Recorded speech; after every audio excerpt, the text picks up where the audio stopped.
आप लोगों को कैस्ट्रोन क्लास में स्वागत है। इस चैनल को सब्सक्राइब और लाइक करना ना भूलें और बेल आइकन का बटन दबा दें। आज आपको प्रतिलेखन संख्या 19 और 20 लिखाएंगे 125 के स्पीड में। पेंसिल कॉपी लेकर तैयार रहें।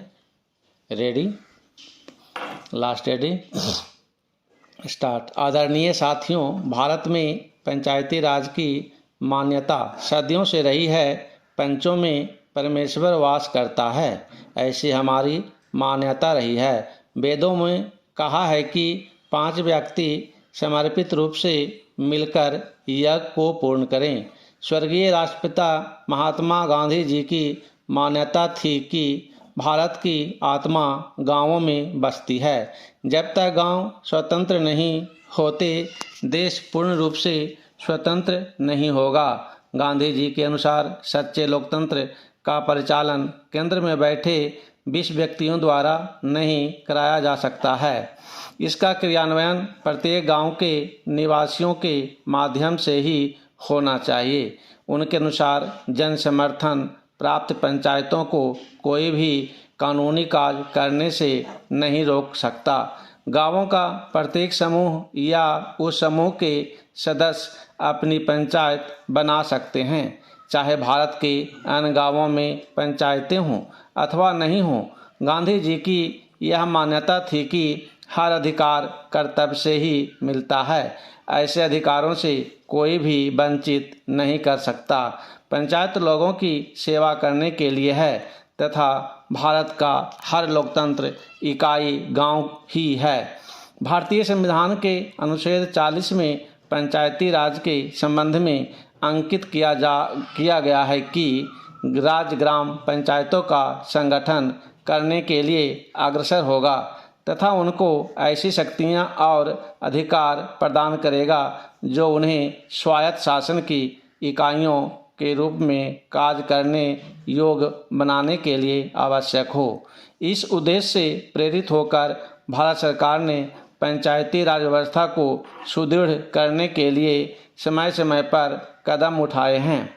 2 अक्टूबर 1952 को भारत सरकार द्वारा ग्रामीण विकास हेतु सामुदायिक विकास कार्यक्रम प्रारंभ किए गए।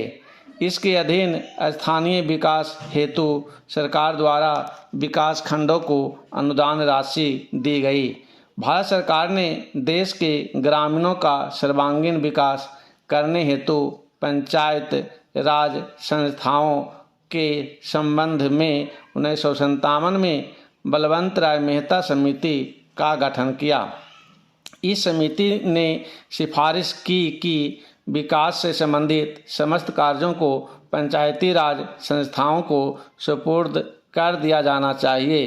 पहला चेंज, समिति की सिफारिश के अनुसार ग्राम स्तर पर ग्राम पंचायतें पूर्णतः निर्वाचित हों। इनमें 2 महिला, अनुसूचित जाति व अनुसूचित जनजाति का प्रतिनिधि मनोनीत हो। ब्लॉक स्तर पर पंचायत समिति विकास के समस्त कार्य हाथ में लें। ऐसी व्यवस्था है कि पंचायत समिति धीरे धीरे एक सक्षम प्रजातांत्रिक संस्था के रूप में कार्य करे। जिला स्तर पर पंचायत समिति में समन्वय रखने हेतु प्रत्येक जिले में जिला परिषद का गठन हो तथा उसमें सांसद, विधानसभा सदस्य भी सदस्य रहें। भारत सरकार द्वारा बलवंत राय मेहता समिति की सिफारिशों को स्वीकार करते हुए राज्य सरकारों को निर्देश दिया कि ग्रामीण क्षेत्रों का विकास करने हेतु पंचायती राज व्यवस्था शुरू की जाए। राजस्थान सरकार ने देश में सबसे पहले 2 अक्टूबर 1959 को नागौर में दीप प्रज्वलित कर त्रिस्तरीय पंचायती राज व्यवस्था आरंभ की। यद्यपि राज्य में ग्राम पंचायतें पहले से थीं, ब्लॉक स्तर पर पंचायत समिति व जिला स्तर पर जिला परिषदों का गठन किया गया। वर्ष 1960 में प्रथम चुनाव हुआ पर आदरणीय साथियों कई सरपंच निर्विरोध चुने गए। अनेक चुनाव के बाद जीतकर सरपंच बने। ग्राम पंचायतों के सरपंच ही पंचायत समितियों के सदस्य बने एवं उनमें से प्रधान व उप प्रधान अप्रत्यक्ष रूप से निर्वाचित होते रहे। जब सब पंचायत समितियों के प्रधान, सांसद व विधानसभा सदस्य जिला परिषद के सदस्य बनते रहे। उन्हीं में से जिला परिषदों के प्रमुख व उप प्रमुख चुने जाते रहे हैं। न केवल राजस्थान सरकार में ही अपितु देश के अधिकांश राज्यों में पंचायती राज व्यवस्था के स्थापना के आरंभ के वर्षों में इन संस्थाओं ने ग्रामीण विकास की दिशा में अच्छे परिणाम दिए। लेकिन कुछ वर्षों बाद किन्हीं कारणों की वजह से पंचायती राज संस्थाएं अपने सौंपे गए उत्तरदायित्व को सही ढंग से निष्पादित करने में असमर्थ दिखाई देने लगीं, अर्थात ये संस्थाएं अपेक्षित परिणाम देने में असफल रही। इसका सबसे बड़ा कारण इन संस्थाओं के पास वित्तीय साधनों की कमी रही। साथ ही अधिकांश राज्य सरकारों ने पंचायती राज संस्थाओं के चुनावों में भी अधिक रुचि नहीं ली।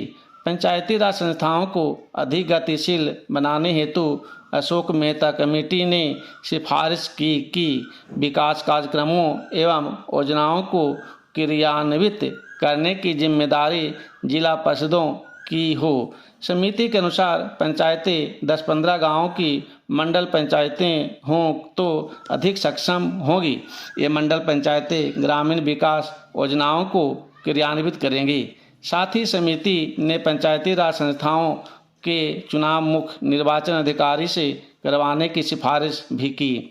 ग्रामीण विकास की प्रशासनिक व्यवस्था व गरीबी उन्मूलन समस्याओं हेतु गठित GV.K. राव कमेटी ने जिला स्तर पर योजनाएं बनाने व नियमित चुनाव कराने की सिफारिश की थी।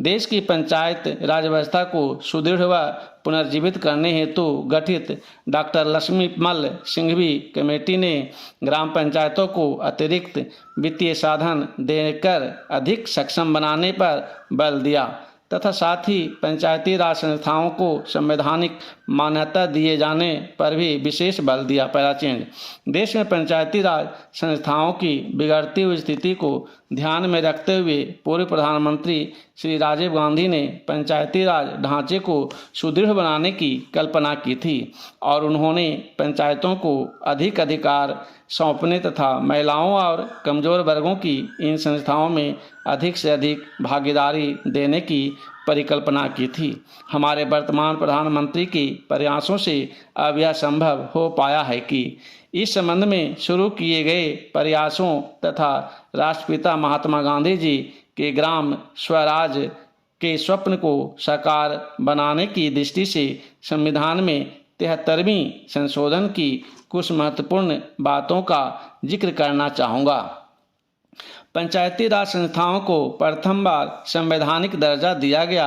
सभी राज्यों में पंचायती राज की त्रिस्तरीय पद्धति लागू की गई, लेकिन जिन राज्यों में जनसंख्या 20 लाख से कम है वहाँ बीच के स्तर की इकाई गठित करने की मर्जी राज्य सरकारों पर छोड़ी गई है। ग्राम सभा को वैधानिक दर्जा दिया गया। हर 5 वर्षों में अनिवार्य रूप से चुनाव होंगे। चुनावों की व्यवस्था एक स्वतंत्र चुनाव आयोग करवाएगा। धन्यवाद। अगर डिक्टेशन बढ़िया लगा तो सब्सक्राइब एंड लाइक करना न भूलें।